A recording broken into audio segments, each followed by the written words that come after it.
The jnanis or yogis, they are doing bhakti means either they can do shravanam, kirtanam or smaranam. Mostly they will do smaranam. Hare Krishna. Yes. Yeah. So the jnanis and yogis, they can do shravanam, kirtanam or smaranam.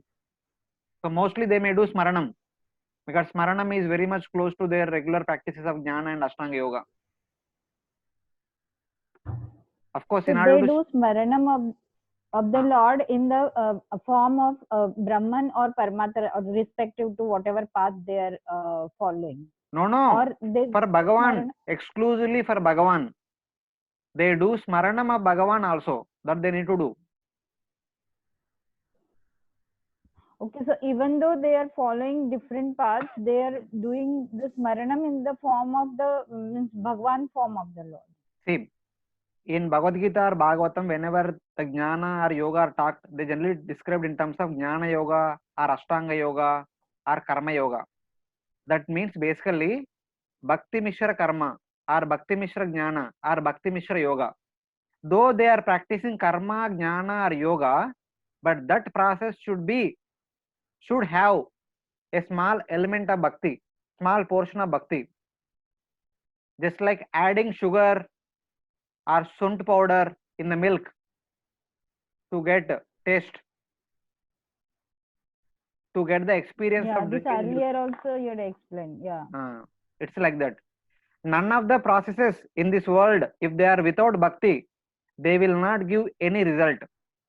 It is only bhakti that enables one to get results in this world, in any practice.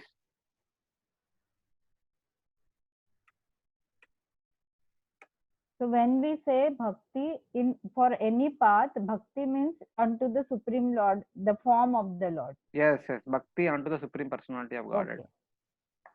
Okay, Prabhu. Thank you.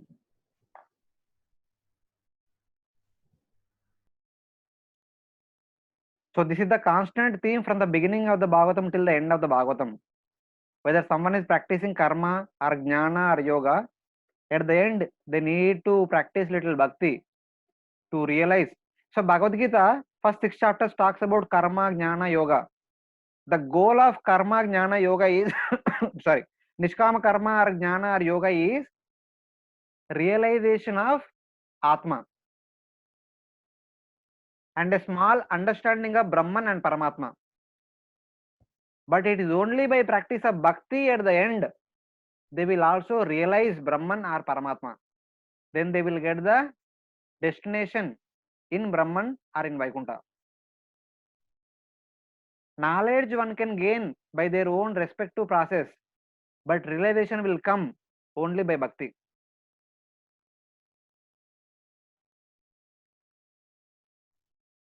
This is the prerogative of bhakti. This we will discuss elaborately in 12th chapter of the third canto. When we go to third canto, we will discuss about it elaborately.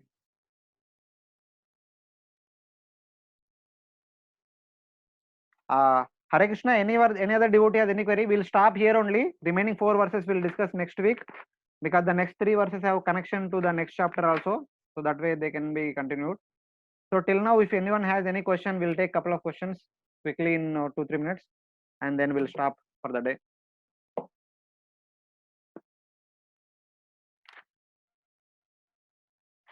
See, please don't think that everything is going above my head and don't too much confusion. Whatever it may be, silly thing or very technical thing also, if you have some confusion based on our discussion, please ask me. I will try to clarify. Otherwise, we'll forget. You forget and I forget.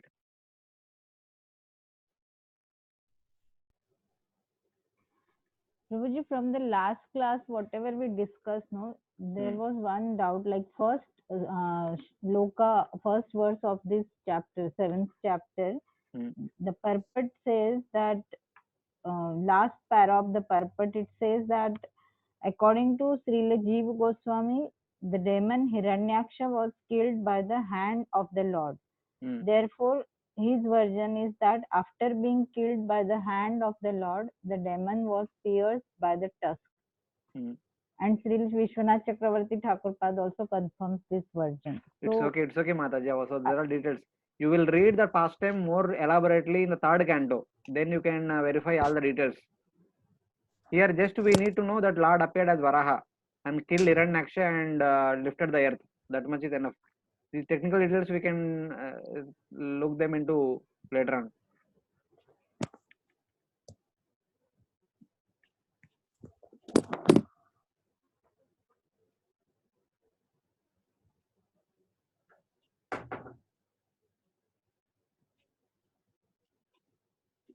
Hare Krishna.